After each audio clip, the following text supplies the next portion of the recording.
आप देख रहे हैं BA न्यूज, खबर हमारी फैसला आपका। इस वक्त की बड़ी खबर। बरेली, उत्तर प्रदेश सरकार में मत्स्य मंत्री और निषाद पार्टी के प्रमुख संजय निषाद शनिवार को बरेली पहुंचे।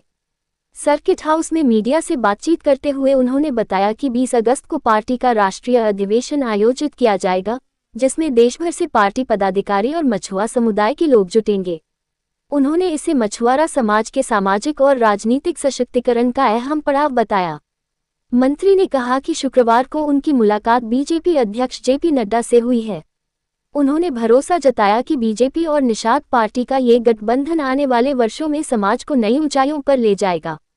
उन्होंने दावा किया कि राज्य की 241 सीटों में से करीब 70-80 सीटों पर निषाद समाज के 50,000 से अधिक वोट निर्णायक भूमिका निभा सकते हैं और वोटों का एकजुट इस्तेमाल 2027 में चुनावी जीत को सुनिश्चित करेगा। विपक्षी दलों पर हमला बोलते हुए उन्होंने कहा कि समाजवादी पार्टी, बहुजन समाज पार्टी और कांग्रेस ने हमेशा मछुआरा समाज को हाशिए पर रखा, लेकिन अब परिस्थितियां बदलेंगी।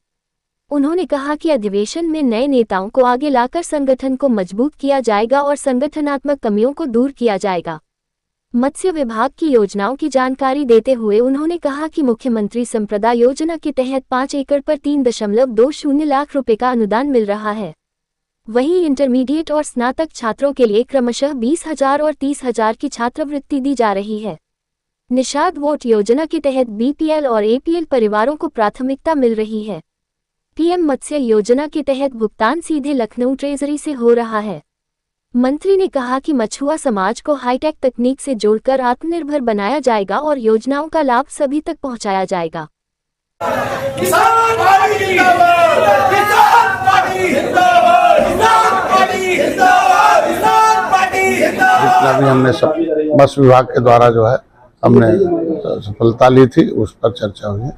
आज के दिन में बरेली में एक कार्यक्रम में आया था और यहाँ कार्यकर्ताओं की जिम्मेदारी देनी है और हम पूरे निषाद बाहुल जो सीटें हैं 241 सीटें हैं, अभी जो आया है उसमें 100 सीटें, हम लगभग 1 लाख के आसपास वोट है और उसमें लगभग 70-80 सीटें ऐसी है जिसमें हम 50-60 हज़ार वोट है, 40,000 वोट से कम कहीं नहीं है। तो ऐसे में इन वोटों के इनका ध्रुवीकरण, इनका जो बिखराव है उसे रोकना है और फिर 2027 में किस तरीके से जीत होगा इसके लिए इनका है। और मुख्य मुद्दा है कि इनको कार्यकर्ताओं को विपक्षी बहकाते रहते हैं। वो सही में सपा बसपा कांग्रेस ने कितना इनका नुकसान किया, मैंने किताबें लिखी हैं 14। तो उस राष्ट्रीय अधिवेशन में इन लोगों को एक तो नए लोगों को समायोजन किया जाएगा, तब जो प्रदेश कमेटी, राष्ट्रीय कमेटी भंग थी उसे दुरुस्त किया जाएगा, फिर प्रदेश कमेटी भी होगी, फिर नीचे की कमेटियां दुरुस्त की जाएगी और बूथ लेवल तक चलेगा। और बरेली में मत्स्य विभाग का जो हमारा वो है कि तमाम योजनाएं हैं समय से मिलें, जो अनुदान है समय से मिले, आधुनिकीकरण हो और इनको शिक्षण प्रशिक्षण के माध्यम से इनको हम लोग शिक्षित प्रशिक्षित करके आगे जो टेक्नोलॉजी है, हाई टेक्नोलॉजी के हिसाब से मत्स्य विभाग में जुड़ने वाले मत्स्य पालक जो हैं, पिछले बार भी आया था, मैंने इनके पट्टे धारकों का था।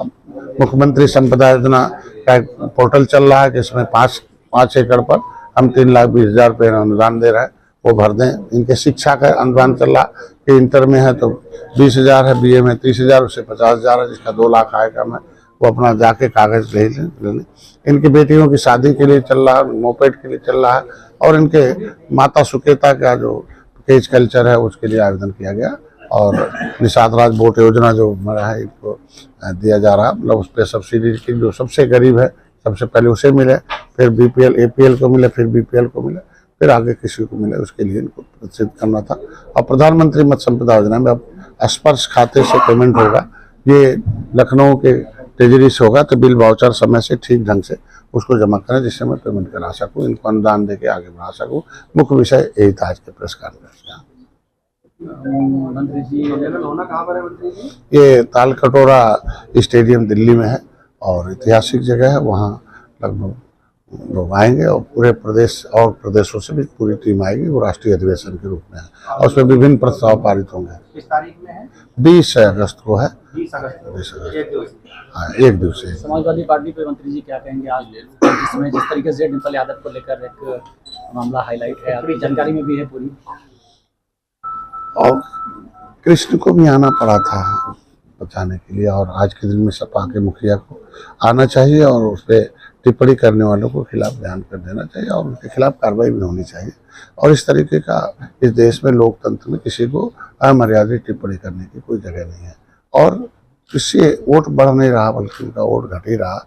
और निश्चित रूप से वो अगर अपने परिवार के और अपने पार्टी के हो रहे उसके ऊपर अमर्यादित टिप्पणी का अगर वो उसके खिलाफ खड़ा नहीं हो सकते हैं, संघर्ष नहीं कर सकते, उनको न्याय नहीं दिला सकते, तो बाकी जो आधी आबादी महिलाओं को उसके लिए आप क्या आप सोचेंगे। इसलिए इस तरीके का धोखा है एक तरीके से पिछड़ों और दलितों महिलाओं के साथ। इस टिप्पणी के बाद में कुछ लोगों ने हाथापाई भी की है, आपने देखा होगा वीडियो भी। देखिए लोकतंत्र में हमको लगता है कि ठीक नहीं है और लोकतांत्रिक ढंग से आदमी को मुकदमा हो, सजा जिसको मिलना हो वो न्यायालय सजा दे तो बेहतर है।